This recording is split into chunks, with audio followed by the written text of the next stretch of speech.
राज्याचे मुख्यमंत्री आणि शिवसेनेचे मुख्य नेते आदरणीय एकनाथ शिंदेसाहेब ह्या दिवसभरातल्या सगळ्या बैठकांना मार्गदर्शन करणार आहेत। महायुतीनं कशा पद्धतीनं एकत्र प्रचार केला पाहिजे, शिवसैनिकांनी कशा पद्धतीनं प्रचारामध्ये सहभाग घेतला पाहिजे, 45 जागा पार करत असताना शिवसैनिकांची भूमिका काय असली पाहिजे, या सगळ्या गोष्टीचं मार्गदर्शन माननीय एकनाथ शिंदेसाहेब करतील। आणि त्याच्यासाठीच आमच्या या सगळ्या पदाधिकाऱ्यांना पक्षाने या ठिकाणी बोलवलेलं आहे। आणि याच्यात नंतर उद्यापासूनच कदाचित प्रचाराची रणधुमाळी जी सुरू होईल, त्याच्यामध्ये शिवसैनिक महायुतीच्या उमेदवारांना निवडून आणण्यासाठी अहोरात्र मेहनत करेल, यासाठीच या बैठकीचं आयोजन केलेलं आहे। राज ठाकरे आणखीन एक बैठक झाली ताज लँडसेंडला, ज्यामध्ये देवेंद्र फडणवीस मुख्यमंत्री आणि राज ठाकरे यांच्यामध्ये एक बैठक झाली। या बैठकीचा काही तपशील समोर येईल? आम्ही आपल्या समोर आहोत। मी आहे, गुलाबराव पाटील साहेब आहेत, दादा आहेत, आमचे नेते अडसूळ साहेब आहेत, संजय राठोड साहेब आहेत, मस्के साहेब आहेत, आम्ही सगळे वरळी डोममध्ये आहोत। त्याच्यामुळे त्या बैठकीला काय झालं आहे हे आता CM साहेब इथे आल्यानंतरच आम्हाला सांगतील। आणि ती बैठक जी आहे ती मला असं वाटतं की अलायन्सच्या संदर्भातली बैठक असू शकते आणि त्याच्यावर ते तिघंच जबाबदारीनं वक्तव्य करू शकतात। पण एकंदरीत तुम्ही सर्व आता मंत्री आहात शिवसेनेचे, या ठिकाणी आहात, मनसेचं स्वागत असेल का महायुतीमध्ये शिवसेना म्हणून?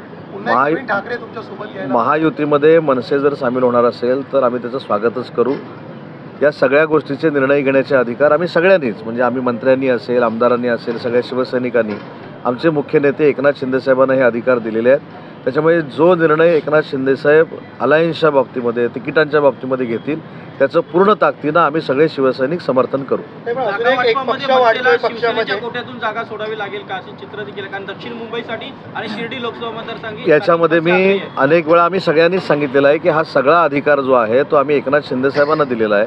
त्याच्यामुळे शिंदेसाहेब जो निर्णय घेतील लोकसभेच्या, विधानसभेच्या निवडणुकीच्या संदर्भातला तो आम्हाला मान्य राहील।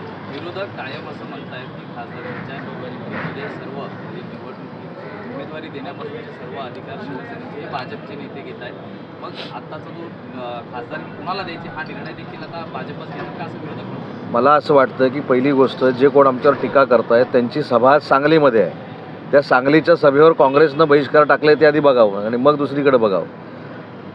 लक्षात आलं की नाही? त्याच्यामुळे आमच्यावर त्यांना काही बोलण्याचा अधिकार नाही। आमचं नेतृत्व सक्षम आहे, त्याच्यामुळे सक्षम नेतृत्वाखाली आम्ही काम करतोय। पण सांगलीमध्ये काँग्रेसनं का बहिष्कार टाकला आहे ते त्यांनी जाहीर करावं ना तुमच्याकडे। साहेब, अजित पवार थेट जाहीर सभेमध्ये बोलतात की आपली निशाणी घड्याळाच आहे, भाजपाकडनं सहकार्य होत नाही। जाहीर सभेमध्ये अजित पवार काल बोललेले आहे।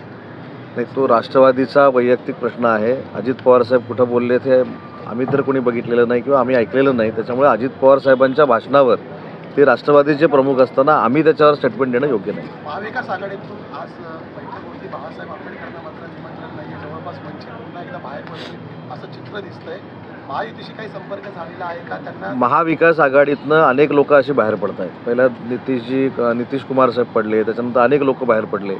आम्ही अनेक वेळा सांगतोय की सर्वप्रथम NDAचा जसा आमचा पंतप्रधान पदाचा उमेदवार नरेंद्रजी मोदी साहेब आहे, तसं त्यांच्या अलायन्सचा उमेदवार तरी त्यांनी जाहीर करावा।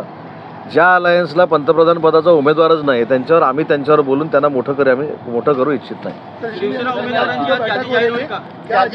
साहेबांना पण विचारा। महत्त्वाचे प्रस्ताव पारित ठेवले जाणार आहेत का किंवा युती धर्म पाळण्यासंदर्भात? ही जी बैठक आहे ही कार्यकारिणीची बैठक आहे किंवा अशातला भाग नाही। ही सगळ्या जिल्हा प्रमुखांना एक स्ट्रॅटेजी ठरवण्यासाठी इथं बोलवलेलं आहे। शिवसेना महायुतीमध्ये कशा पद्धतीनं प्रचारामध्ये सहभाग घेणार आहे, कशा पद्धतीनं तो प्रचारामध्ये सहभाग घेतला पाहिजे आणि महायुतीचा उमेदवार निवडून आणण्यासाठी ताकदीनिशी कसं काम केलं पाहिजे या संदर्भातलं मार्गदर्शन आज मुख्यमंत्री महोदय करणार आहे। सभांचं काही नियोजन असेल, स्टार प्रचारकांची काही यादी जाहीर केली जाईल का? हे सगळे अधिकार मुख्य नेते एकनाथ शिंदे साहेबांना आहेत। यथा अवकाश या सगळ्या गोष्टी आपल्यासमोर येतील। महायुतीचे जागा वाटप झाल्यानंतर उमेदवारांची यादी जाहीर होते आणि त्याच्यानंतर ह्या सगळ्या गोष्टी ठरतील। भाजपचं नियोजन झालेलं आहे, पंतप्रधान नरेंद्र मोदी असतील, अमित शहा असतील, एवढंच नाही तर योगी आदित्यनाथ सुद्धा महाराष्ट्रामध्ये सभेसाठी येण्याची शक्यता वाटते। आमचं सुद्धा शिवसेनेचं नियोजन एकनाथ शिंदे साहेबांच्या नेतृत्वाखाली झालेलं आहे। योग्य वेळ आल्यानंतर आम्ही ते जाहीर करू। मला असं वाटतं की अशा मोठ्या बैठकांबद्दल आम्ही भाष्य करणं हे योग्य नाही। या अलायन्स संदर्भातल्या किंवा वाटपासंदर्भातल्या बैठका असू शकतात। याचं उत्तर किंवा याच्यावर स्टेटमेंट तेच नेते मंडळी देऊ शकतील. त्याच्यामुळे मला असं वाटतं की हे सगळं समन्वयानं झालेलं असणार. तुम्हाला अजिबात चिंता करण्याची आवश्यकता नाही. आज की बैठक जो हो रही है